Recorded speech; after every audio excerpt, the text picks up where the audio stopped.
Hi everybody, I just want to share a passage with you from my book For the Love of Lentil.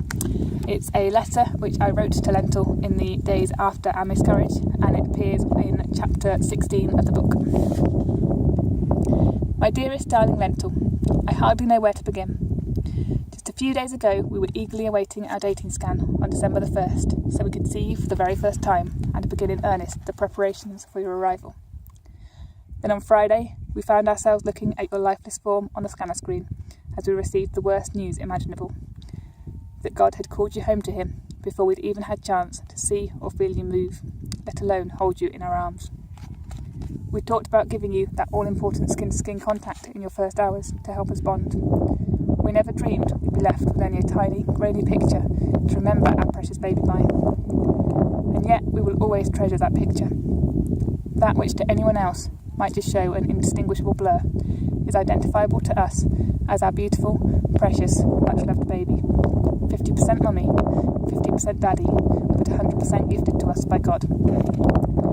We always knew God would only ever loan a child to us to care for on his behalf, but how we longed to have you a season longer. We longed to watch you grow, and to be the ones to introduce you to the love of God, encouraging you to explore his word, press in to experience that love for yourself, and come to the point of salvation from sin. Now we see it was God's plan to call you straight home to him by grace, without you even needing to set foot on this fallen planet. Darling child, we wanted Earth to have a Lentil, but it was heaven, not Earth, that needed you. There are so many things we may never know. Whether you'd have been a boy or a girl. I would say boy, but Daddy would say girl. What colour your eyes and hair would have been. How many sleepless nights you'd have caused us over the years. But amid all the lack of knowing, we know one thing for certain, that our loss is heaven's gain, and your gain, because there is no better place to be.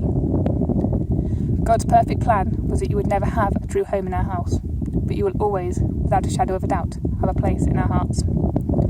God may grant us more children, we just don't know. But you, Lentil, will always be our baby number one, not simply pregnancy number one.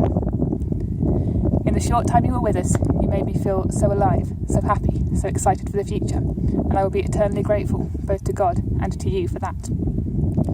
I don't know how long it will be before I can feel that way again, but I count it a great comfort in these difficult days to know that you are safe in the arms of the loving Father, who will never leave you or forsake you. You are in the place I always hoped you would end up in. You simply got there by a quicker, easier route than I ever imagined. I'm sorry, my darling child, that we never got as far as choosing you a real name. Lentil was only meant to be a pet name, until we could look into your eyes and settle on what to call you. But now you'll be known by the precious name God had chosen for you before he even placed you in my womb. That womb feels so empty now, but I know heaven must feel even more alive. Whatever your heavenly name, you will always be our little Lentil, and I promise you I will carry your memory in my heart always. I like to think you might be watching over us and seeing how much you are loved by us.